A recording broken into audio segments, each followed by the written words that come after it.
எக்ஸாமுக்கு பேட் எடுத்து வந்தாச்சு. பென்னு மட்டும் என்ன இருக்கு? எல்லா பெண்ணும் கலந்த மாதிரி ஒரு பெண்ணு, ப்ளூ பெண்ணு, பிளாக் பெண்ணு, ஆரஞ்சு பெண்ணு, சிவப்பு பெண்ணு, எல்லா பெண்ணு, பென்சிலு, ரப்பரு, ஷார்ப்னர் எல்லாம் இருக்கு. ஏதோ ஒன்று மறந்துட்டேனே. ஐயோ, மிக்கி மவுஸ் கலர் பென் எடுத்துட்டு வர மறந்துட்டேனே. டேய் மச்சான், பென் இருந்தா குர்ரா. பென்சில் தான்டா இருக்கு. சரி குர்ரா. டேய் மச்சான், ஸ்கேல் இருந்தா போடா. ஸ்கேல் இல்லடா. ஸ்கேல் எதுக்கு ஃபர்ஸ்ட்? இங்க வா, நான் சொல்றேன். ID card. டெக்னாலஜி. இதான்டா technology. A few minutes later. லே மச்சான். Oh no. 1. Okay okay.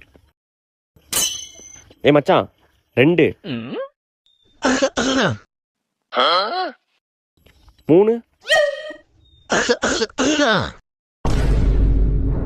லே மச்சான், தேங்க்ஸ்டா சொன்னதுக்கு.